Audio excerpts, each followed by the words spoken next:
Hello everyone, welcome to my YouTube channel grow together. आज की इस वीडियो में हम एक नया टॉपिक देखने जा रहे हैं जो कि है आपका पदार्थ और उसकी प्रकृति। तो सबसे पहले आता है कि पदार्थ क्या है। हम जो अपने सराउंडिंग में जितनी भी चीज़ें देखते हैं, जितनी भी वस्तुएं देखते हैं, वो पदार्थ है जो कि हाँ किस चीज़ से बनी होती है, छोटे छोटे कणों से मिलकर बनी होती है। और वो एक एक तरह के कण भी हो सकते हैं एक पदार्थ में, या वो डिफरेंट टाइप्स के भी हो सकते हैं। वो हम आगे डिस्कस करेंगे। और जब कोई पदार्थ बनता है उसके अंदर छोटे छोटे कण होते हैं, तो उनके बीच में क्या होता है, गैप होता है। ठीक है, गैप होता है और उसी गैप के कारण उनमें क्या होता है, एक आकर्षण बल लगता है उनके बीच में। ठीक है, और ये निरंतर होते हैं, ये गति करते रहते हैं। और जितना अधिक इन कणों के बीच में आकर्षण बल होगा, उतना अधिक आपका कठोर जो होगा पदार्थ होगा। ठीक है, जितना कम बल होगा, जितना कम आकर्षण बल लगेगा, उतना कम कठोर आपका पदार्थ होगा। जितना ज़्यादा आकर्षण रहेगा इन दोनों कणों के बीच में, उतना कठोर आपका पदार्थ होगा।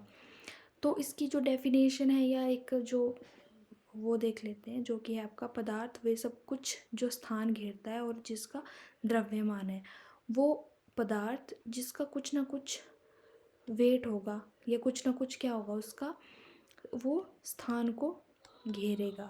आप बॉक्स को लीजिए, उसका कुछ ना कुछ द्रव्यमान होता है ना, कुछ ना कुछ वेट होगा, आप उस तरीके से कंसीडर कर सकते हैं। और वो स्थान को घेरेगा। जहाँ पे आपकी कोई पदार्थ रखे होते हैं, वो कुछ ना कुछ स्थान को लेता है, अपना खुद को क्या करता है, वो स्थापित करता है वहाँ पे। तो ये दो जो हैं गुण हैं आपके पदार्थ के।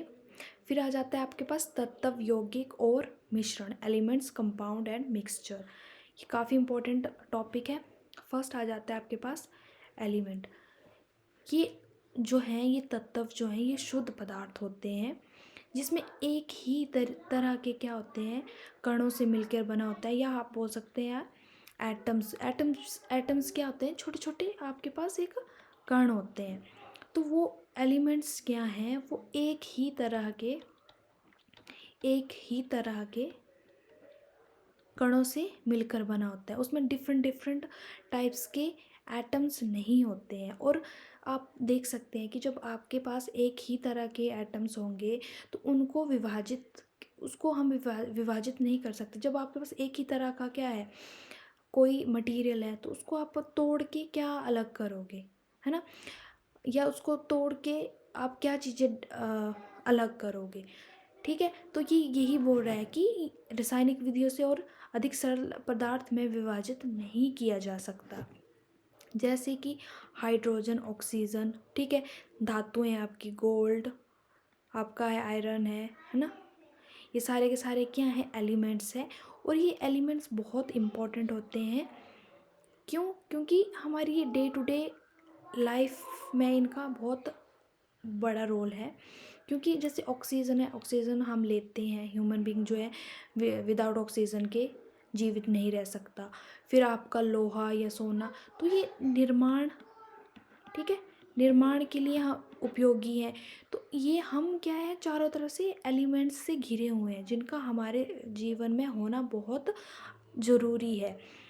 तो अब देखो, हाइड्रोजन है, हाइड्रोजन, ऑक्सीजन, ये एक ही तरह के क्या है, इसमें एक ही तरह के कण होते हैं। ऑक्सीजन में ऑक्सीजन ही होगी, लोहे में किसी दूसरे एलिमेंट्स नहीं होंगे। सोना है, उसमें कोई चांदी नहीं इंक्लूड होगा। सोने में जो प्योर गोल्ड होता है, उसमें पूरे प्योर जो गोल्ड के ही कण क्या होंगे आपको, वो आपको मिलेंगे। तो ये है आपका एलिमेंट्स। फिर आ जाते हैं आपके पास यौगिक, या आपके पास आता है कंपाउंड। ये थोड़ा सा डिफरेंट है क्योंकि इसमें एलिमेंट्स की जो संख्या वो बढ़ जाती है। ठीक है, एलिमेंट्स की जो संख्या वो बढ़ जाती है। इसमें दो या दो से अधिक एलिमेंट्स जो होते हैं, वो मिलके एक नया क्या करते हैं, एक नया चीज़ का आविष्कार करते हैं, है ना, आविष्कार करते हैं नई चीज़ का। जैसे कि H2O, हाइड्रोजन प्लस ऑक्सीजन, है ना। हाइड्रोजन क्या है, आपकी एक एक ज्वलनशील क्या है, गैस है ना, ज्वलनशील आपकी गैस है। और ऑक्सीजन जो कि हमारे लिए बहुत इम्पोर्टेंट है, और आपने देखा होगा कि ऑक्सीजन जो है किसी वस्तु को, जैसे हम कुछ जला रहे हैं है ना, कुछ कोई ज्वलन के लिए कुछ हम कुछ यूज़ कर रहे हैं, तो अगर वहाँ पे हम ऑक्सीजन की मात्रा को बिल्कुल ज़ीरो कर देंगे, ठीक है, वहाँ ना के बराबर ऑक्सीजन कर देंगे, तो वहाँ पे आप आग नहीं जला सकते। तो इसलिए तो जब ये दोनों चीज़ें मिलकर जब बनेगी, जब हम इन दोनों चीज़ों को मिलाएंगे, तो हमारे पास एक पानी बनेगा जिसे हम पीते हैं, जो ह्यूमन बीइंग है जिसे हम यूज़ करते हैं पीने के लिए। वैसे ही कार्बन डाइऑक्साइड ऑक्सीजन जो भी है आपका ऑक्साइड है, तो वो भी वैसे ही है। दो आपकी ये गैस है, ये ऑक्सीजन, तो आपको डाइऑक्साइड मिलता है बन के। वैसे आपके पास सोडियम क्लोराइड है ना, तो सोडियम क्या है, एक खतरनाक क्या है आपके पास, धातु है ना, खतरनाक धातु है। और क्लोरीन आपके पास गैस है, जो कि वो भी क्या है, खतरनाक ही है, ठीक है, जहरीली जो है, जहरीली गैस है, ठीक है, जो ह्यूमन बीइंग के लिए बिल्कुल भी अच्छी नहीं है। जब ये चीज़ें मिलके बनती है तो एक आपके पास साधारण क्या बनता है, नमक बनता है। जब इन दोनों चीज़ों को हम मिलाते हैं, सोडियम और क्लोरीन को जब हम मिलाते हैं, तो हमारे पास एक जो खाने लायक जो नमक है वो बनता है।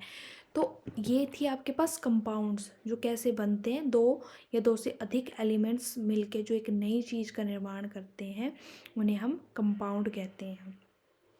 फिर आता है आपके पास मिश्रण, या फिर आपके पास मिक्सचर। मिश्रण वे पदार्थ होते हैं जो दो या दो से अधिक तत्वों या फिर यौगिकों के मिश्रण से बनते हैं, ठीक है। या तो वो कंपाउंड के एलिमेंट्स होंगे, या फिर आपके पास, ठीक है, या तो आपके पास डिफरेंट डिफरेंट तरह के क्या होंगे, एलिमेंट्स होंगे जो आपको एक मिक्सचर बना के देंगे, है ना। और इसकी क्या खासियत है कि ये जो है अपना स्वरूप नहीं बदलते, ठीक है, नहीं बदलते। जो इनका स्वरूप है, मतलब जिस अवस्था में आप इनको मिक्स करेंगे वो एज इट इज़ आपको दिखेंगे। जैसे दूध, दूध में चीनी मिलाना, है ना। अब दूध में चीनी मिलाते तो आपको मीठा जो दूध है आपको दिखता है, चीनी आपको दिख जाती है कि हाँ, आप उसका मिठास को महसूस कर पाते हैं, है ना। फिर मिट्टी, मिट्टी मिट्टी का आपको पानी में दिखना, ठीक है, कि आप पानी में घुली हुई मिट्टी आपको जब दिखती है तो आपको वो मिक्सचर जो आपको दिख जाता है। तो वो क्या है, आपके मिश्रण है जो अपने स्वरूप को नहीं बदलते, जो जिनमें हमें कुछ ना कुछ दिखता है। अब इसके प्रकार आ जाते हैं, एक आ जाता है आपके पास समरूप मिश्रण, और दूसरा आ जाता है विषमरूप। जो समरूप है इसमें क्या होता है, वो अपनी जो अवस्था है उसको दूसरे दूसरे पदार्थ में क्या करते हैं, वो दूसरे पदार्थ में क्या होता है, वो पूरी तरह से प्रॉपरली क्या होता है, घुलनशील हो जाता है, पूरा कम वो मिक्स हो जाता है। जैसे आप पानी में नमक को घोलते हैं तो आपको नमक उसमें अगर आप उसको पिए ना, अगर, ठीक है, तो आप देखें कि वहाँ पे नमक है या नहीं, तो आपको पता नहीं चलेगा कि पानी में नमक है भी या नहीं है। फिर आ जाता है आपके पास विषम रूप, जिसमें आप चीज़ों को अलग कर सकते हैं, आपको वो चीज़ें अलग रूप से दिखती हैं, है ना। जैसे कि तेल और पानी आपको अलग अलग दिख जाता है। पानी में अगर आप रेत को मिलाएं, ठीक है, पानी और आप रेत को मिक्स करते हैं तो आपको रेत दिख जाती है।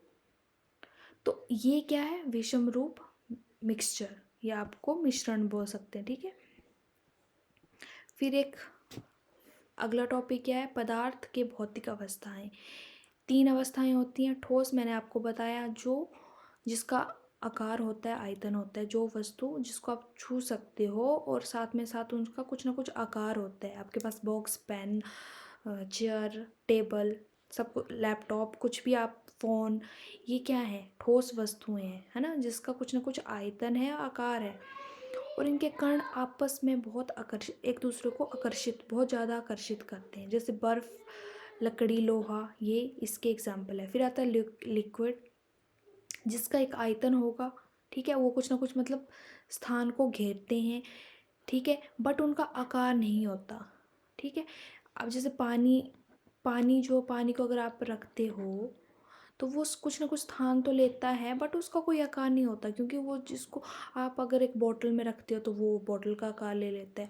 अगर आप उसको एक मग में रखते हो तो वो मग के जैसा आपको दिखने लगता है।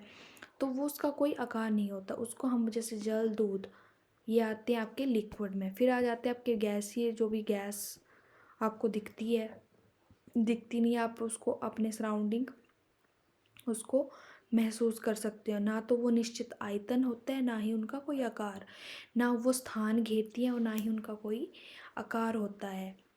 तो उनके बीच जो आकर्षण बल है वो सबसे कम होता है। दो कणों के बीच में जितने भी कण होंगे, इनमें आपस में जो आकर्षण बल होगा वो सबसे कम होगा।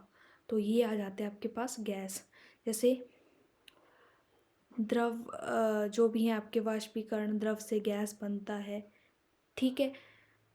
फ्रीज जब होता है, द्रव से ठोस बनता है, लिक्विड से पानी को जब जमाते हैं तो ये किसके एग्जाम्पल है आपके, इन सब के जो अवस्थाएं आपको मिलती हैं एक पदार्थ की, उसके एग्जाम्पल है। फिर आपका लास्ट एक टॉपिक है जो कि इम्पोर्टेंट है, भौतिक और रासायनिक परिवर्तन।